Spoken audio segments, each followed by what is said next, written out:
মানচিত্র থেকে হারিয়ে যাচ্ছে মাইলের পর মাইল। রাক্ষসী যমুনা গিলে খাচ্ছে ঘরবাড়ি, মসজিদ, মাদ্রাসা থেকে শুরু করে ফসলি জমি। ঈদের পর অসময়ে যমুনা নদীর এমন ভাঙন দুশ্চিন্তা ফেলেছে স্থানীয় বাসিন্দাদের। জরুরি ভিত্তিতে ভাঙন প্রতিরোধে ব্যবস্থা গ্রহণ করা না গেলে নদীগর্ভে বিলীন হবে কোটি কোটি টাকার সম্পদ। দীর্ঘ বছর যাবত এই নদী ভাঙনের ফলে আমাদের জমি জমা সব বিলীন হয়ে গেছে। সর্বশেষ যে আমাদের শিক্ষা প্রতিষ্ঠান সহ আমাদের বসত ভিটাটুকু আসছিল তাও এখন আজকে বিলীন হয়ে যাচ্ছে। আমাদের একদম হুমকির মুখে রয়েছে ব্রিজ সহ চরডাঙ্গাতিয়াপাড়া সরকারি প্রাথমিক বিদ্যালয়, কমিউনিটি ক্লিনিক, যা যদি 2-3 দিনের ভিতরে ব্যবস্থা গ্রহণ না করা হয় তাহলে সরকারের কোটি কোটি টাকার সম্পত্তি সব নদীর গর্ভে বিলীন হয়ে যাবে। গত বছর এইদিকে দেখতে পাচ্ছেন আদর্শ গ্রাম নামে গ্রাম ছিল, এখানে প্রায় 3000 পরিবার ছিল। এরা গত বছর নদীতে বিলীন হয়ে গেছে এবং গত বর্ষাকাল থেকে আমরা চেষ্টা করে যাচ্ছি, আমরা বাঁচার জন্য আমরা লড়তেছি। আজ পর্যন্ত আমাদের রক্ষা করার জন্য কোনো ব্যবস্থা নেওয়া হয় নাই। জামালপুরের দেওয়ানগঞ্জ উপজেলার চিকাজানি ইউনিয়নের অধিকাংশই ভাঙনে মানচিত্র থেকে বিলীন হয়ে গেছে। ইউনিয়নের খোলাবাড়ির বাহাদুরাবাদ নৌথানা থেকে বড়খাল এলাকা পর্যন্ত প্রায় 6 কিলোমিটার এলাকা জুড়ে বিভিন্ন স্থানে শুষ্ক মৌসুমেও নদী ভাঙন অব্যাহত ছিল। ভাঙন চলেছে খানপাড়া, মাঝিপাড়া, হাজারিপাড়া, পলাশপুর, মাগুরিহাট, ডাকাতিপাড়া সহ আরো কয়েকটি স্থানে। স্থানীয়দের অভিযোগ ভাঙন ঠেকাতে কোনো ব্যবস্থা নেওয়া হয়নি। যমুনা নদী শেষ করে দিছে আমাদের ফসলের জমি, ঘর বাড়ি, আমার বাপ দাদার ভিটে, এবং কি বাড়ির পাশে একটা প্রতিষ্ঠান ছিল প্রাইমারি স্কুল, এটা নদীর ভাঙনের উপযুক্ত হয়ে গেছে।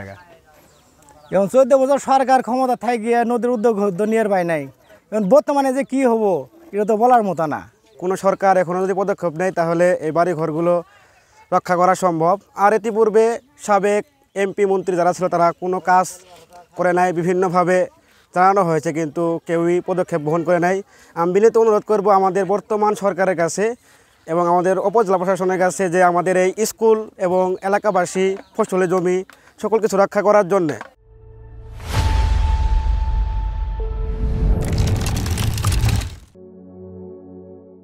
দেওয়ানগঞ্জ উপজেলা বিএনপির সাধারণ সম্পাদক আব্দুর রশিদ সাদা জানান, সাবেক এমপি এম রশিদুজ্জামান মিল্লাত পানি উন্নয়ন বোর্ডের সাথে কথা বলে জরুরি ভিত্তিতে কাজ করার জন্য 6500 জিও ব্যাগ অনুমোদন করাতে পেরেছিলেন, যেটা দিয়ে জরুরি ভিত্তিতে স্কুলের ভাঙন প্রতিরোধের চেষ্টা করা হচ্ছে। জরুরি ভিত্তিতে নদী শাসন করা, নদী ভাঙন রোধ করার জন্য যে এখানে আমরা স্কুলটা বসে কথা বলতেছি, এই স্কুলটা নদী ভাঙন রোধের জন্য এবং জরুরি ভিত্তিতে কাজ করার জন্য পানি উন্নয়ন বোর্ডের পক্ষ থেকে আজকে ইমার্জেন্সিতে 2 দিনের জন্য 6500 ব্যাগ এখানে ডাম্পিং করে তারা প্রাথমিক পর্যায়ে এই নদী ভাঙন রোধ করবে। এটাই আমাদের এলাকার দাবি, এলাকার সর্বস্তরের জনগণের দাবি। আমরা যাতে এই নদী ভাঙন রোধ করে এলাকার যাতে নদীগর্ভ থেকে আমরা রোধ পাই, রক্ষা পাই, এটা আমাদের সর্বস্তরের জনগণের দাবি।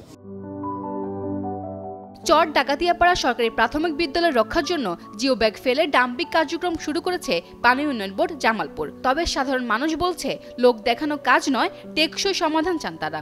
তবে সাময়িকভাবে সমস্যা সমাধানের কথা জানান এই কর্মকর্তা।